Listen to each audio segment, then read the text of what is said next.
दोस्तों 1947 में जब भारत को आज़ादी मिली थी तब भारत कुछ ऐसा दिखता था, और वहीं पर 1947 में जब वर्ल्ड वॉर 2 खत्म हुआ तो जापान कुछ ऐसा नज़र आता था।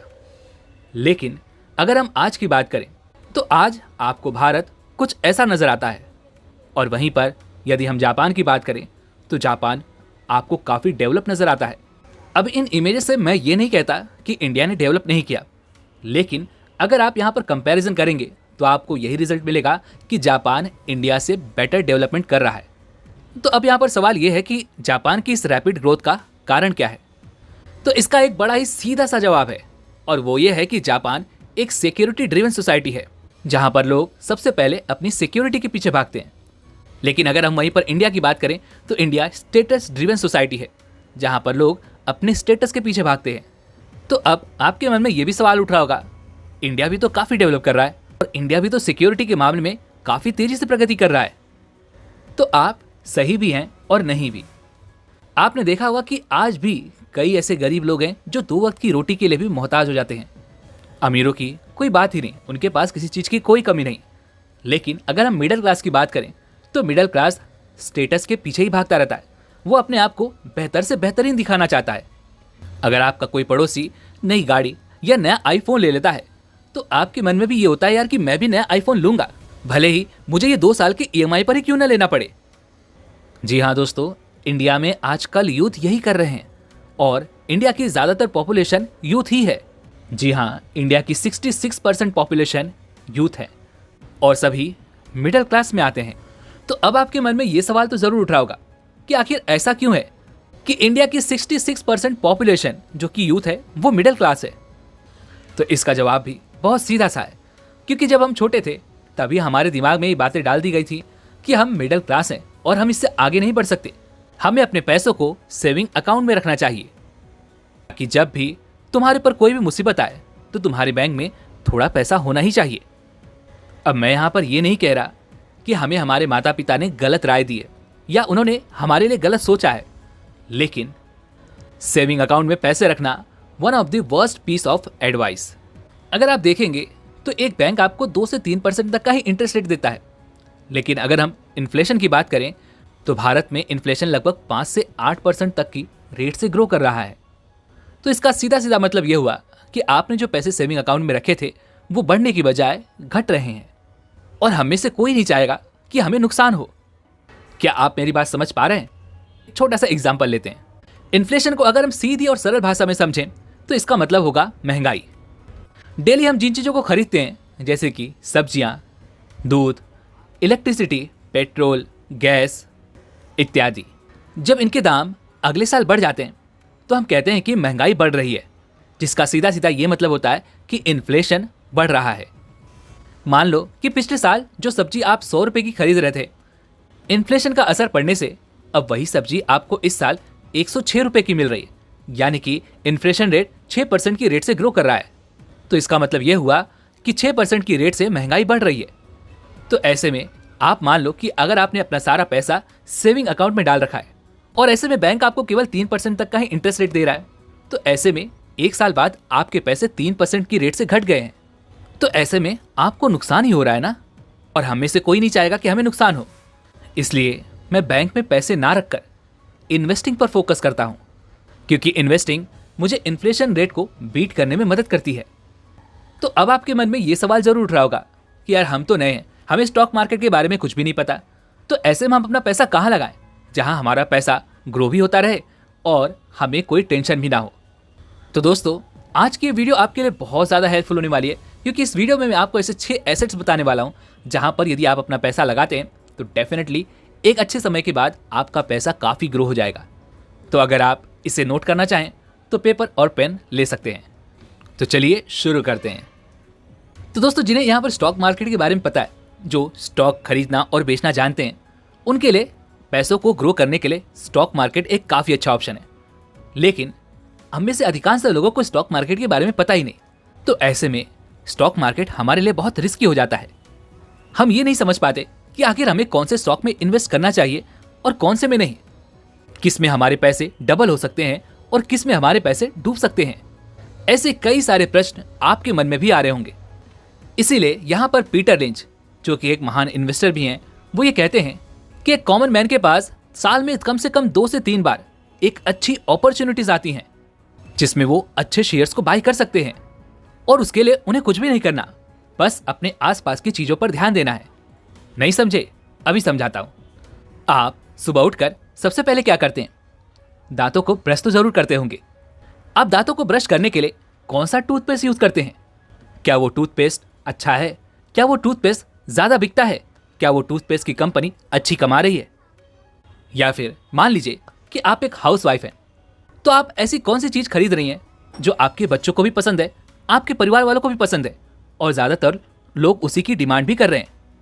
उसी तरह एक जिम करने वाले पर्सन को भी ये जरूर पता होगा कि कौन सा प्रोटीन सबसे ज्यादा सेल होता है, कौन सी कंपनी इसमें अच्छा कर रही है। इसीलिए यहां पर पीटर लिंच कहते हैं, हमें अपने आसपास की चीजों पर ध्यान देना चाहिए, और जो भी चीजें हमें पता चलती हैं उन चीजों के बारे में हमें इंटरनेट पर सर्च करना चाहिए, उन कंपनियों के बारे में पता करना चाहिए, क्या वो कंपनियां स्टॉक मार्केट में लिस्ट हैं या नहीं। और अगर ये कंपनियां स्टॉक मार्केट में लिस्ट हैं और इनके शेयर्स बिक रहे हैं, तो इसका मतलब ये नहीं कि हम तुरंत जाकर के इन्हें परचेस कर लें, बल्कि हम इनकी एक लिस्ट बना सकते हैं, और उसके बाद हमें उन सारी कंपनियों को एनालाइज करना चाहिए, इनके फंडामेंटल्स को जानना चाहिए। ये जानना चाहिए कि वो कंपनियां अच्छा कमा रही हैं या नहीं, क्या उन्होंने लोन तो नहीं ले रखा। ये सारी चीजें एनालाइज करने के बाद आप अपने लिए एक परफेक्ट कंपनी चुन सकते हैं, फिर उस स्टॉक में आप पैसे भी लगा सकते हैं। लेकिन इंडिया में हम लोग ठीक इसका अपोजिट करते हैं। जैसे कि एक डॉक्टर किसी केमिकल कंपनी में पैसे लगाता है, और एक जो नॉर्मल बंदा है जिसे फार्मा के बारे में कुछ भी नहीं पता, वो फार्मा कंपनी में इन्वेस्ट करता है। मुझे उम्मीद है कि आप मेरी बात समझ रहे होंगे। तो आज आप जो भी ब्रांड का सामान यूज कर रहे हैं, अगर वो ब्रांड अच्छा परफॉर्म कर रहा है, स्टॉक मार्केट में लिस्टेड है और अच्छी इनकम कर रहा है, तो आपको उसे एक बार जरूर देखना चाहिए। अगला एसेट SIP, जिसका मतलब है सिस्टमैटिक इन्वेस्टमेंट प्लानिंग। दोस्तों, अगर आप एक छोटी मोटी जॉब करते हैं और वहां से आप केवल 2 या 3 हज़ार रुपये महीने के ही बचा पाते हैं, तो आपके लिए SIP डेफिनेटली एक बहुत अच्छा ऑप्शन है। बस आपको वो जो 2-3 हज़ार रुपये बच रहे हैं उसे सेविंग अकाउंट में ना रख करके आपको उसकी SIP कर लेनी चाहिए, क्योंकि जहां पर एक बैंक आपको केवल 2 से 3% तक का इंटरेस्ट रेट ऑफर कर रही है, वहीं पर SIP में आपके पैसे 12 से 15% की रेट से ग्रो कर सकते हैं, क्योंकि बैंक आपको सिंपल इंटरेस्ट के हिसाब से पैसा देती है। वहीं पे स्टॉक मार्केट में आपके पैसे कंपाउंडिंग इंटरेस्ट के साथ ग्रो करते हैं, जिसका सीधा मतलब है कि जो भी पैसे आपने इन्वेस्ट किए हैं उस पर जो भी प्रॉफिट आपका बनता है, आपको उस प्रॉफिट पर भी प्रॉफिट मिलेगा। स्टार्टिंग में हो सकता है कि आपको ऐसा लगे कि आपके पैसे SIP में उतने ज्यादा ग्रो नहीं कर रहे, लेकिन जैसे जैसे समय बीतता जाएगा, कम से कम 2 से 3 सालों के बाद आपको यहाँ पर एक अच्छा खासा ग्रोथ देखने को मिलेगा। अगला एसेट्स लाइसेंसिंग। वैसे देखा जाए तो ये एसेट्स काफी लोगों को पता भी नहीं है, लेकिन अगर आप एक बार इस कॉन्सेप्ट को समझ गए तो आपको अपने आइडिया या अपने प्रोडक्ट के लिए बार बार रिकरिंग कमीशन मिलता रहेगा। आपने बिल गेट्स के बारे में तो सुना होगा, जिनकी माइक्रोसॉफ्ट कंपनी है और जो विंडोज के ऑपरेटिंग सिस्टम बनाते हैं। बिल गेट्स अपनी विंडोज की हर एक कॉपी पर कमीशन लेते हैं, मतलब जिन भी कंप्यूटर में उनका माइक्रोसॉफ्ट विंडोज का सॉफ्टवेयर डलेगा, उनके बदले में उन्हें कुछ कमीशन मिलेगा, और जब तक ये प्रोडक्ट यूं ही चलता रहेगा तब तक उन्हें यूं ही कमीशन मिलता रहेगा। अगला एसेट स्मॉल बिजनेस। दोस्तों, रॉबर्ट कियोसाकी के बारे में तो आपने सुना ही होगा। रॉबर्ट कियोसाकी की रिच डैड पुअर डैड एक काफी फेमस बुक है, जिसके बारे में हमने एक काफी अच्छी समरी भी बना रखी है। अगर आपने उसे नहीं चेकआउट किया है तो उसका लिंक आपको नीचे डिस्क्रिप्शन बॉक्स में मिल जाएगा, आप एक बार जरूर देखिएगा। दोस्तों, रॉबर्ट कियोसाकी ने अपनी कैश फ्लो क्वाड्रेंट बुक के अंदर 4 टाइप के लोगों के बारे में बताया है। उनमें से एक कैटेगरी है बिजनेस ओनर्स। किसी भी देश की सक्सेस का राज है फाइनेंशियल पॉलिसी और 1% पॉपुलेशन, जिनके अंदर बिजनेस ओनर्स आते हैं। रॉबर्ट कियोसाकी हमेशा कहते हैं, और आज भी उनका मानना यही है, कि बैंक में पैसे रखना मतलब सबसे बड़ी गलती करना है, यानी कि पैसों का मजाक उड़ाना। रॉबर्ट कियोसाकी हमेशा हमें यही बताते हैं कि पैसा होता ही है और पैसे बनाने के लिए। रॉबर्ट के रिच डैड हमेशा उन्हें पैसिव इनकम के बारे में समझाया करते थे, और जब वो इस बात को अच्छी तरह से समझ गए तो देखते ही देखते वो भी एक मिलियनर बन गए। लेकिन हमारे यहाँ पर आज भी सब लोग डिग्रियों के पीछे भाग रहे हैं, क्योंकि उन्हें लगता है कि एक अच्छी डिग्री मिल जाएगी तो एक अच्छा खासा जॉब मिल जाएगा, जॉब के बाद उनके पास अच्छे पैसे आने लगेंगे और वो फाइनेंशियली इंडिपेंडेंस हो पाएंगे। लेकिन ऐसा है नहीं। पर अगर आप देखेंगे तो आजकल के समय में काफ़ी सारे ऐसे लोग हैं जो पढ़ाई के साथ साथ अपनी स्किल्स पर भी ध्यान दे रहे हैं। आजकल अगर आप देखेंगे तो ड्रॉप शिपिंग, ड्रॉप सर्विसिंग और फ्रीलांसिंग जैसी काफ़ी सारी सर्विसेज आ चुकी हैं, क्योंकि आजकल के लोग ये जानते हैं कि यदि उन्हें फाइनेंशियली फ्री होना है, अपने आप को फाइनेंशियली इंडिपेंडेंस बनाना है, तो उसके लिए उन्हें अलग से इनकम सोर्स बनानी पड़ेगी। उन्हें अपना नेटवर्क बनाना पड़ेगा ताकि धीरे धीरे सारी चीज़ें अच्छी हो जाएं और उसके बाद वो अपने बिजनेसेस को और भी स्केल कर सके। ऑफिस सिस्टम और प्रोसेसेस को बनाकर वो अपनी लाइफ एंजॉय कर सकते हैं। अगला एसेट डिजिटल प्रोडक्ट। आज से पहले डिजिटल प्रोडक्ट के बारे में ज़्यादातर लोगों को नहीं पता था और हमारी पहली पीढ़ी को तो इसके बारे में तनिक भी ज्ञान नहीं। लेकिन आज की जनरेशन डिजिटल प्रोडक्ट की पावर को अच्छी तरह से समझती है, इसलिए वह डिजिटल प्रोडक्ट और डिजिटल सर्विसेज बना रहे हैं, जिसे वो एक बार बनाकर बार बार सेल करके एक अच्छी खासी इनकम जनरेट कर पाते हैं। एक डिजिटल प्रोडक्ट बनाने में आपको लगभग ना के बराबर पैसे लगाने पड़ते हैं। और रही बात इसे स्केल करने की, तो यहाँ पर तो कोई भी इशू नहीं है। आप मार्केटिंग करके, आप तरह तरह की एडवर्टाइजमेंट करके इसे जितना चाहे उतना स्केल कर सकते हैं।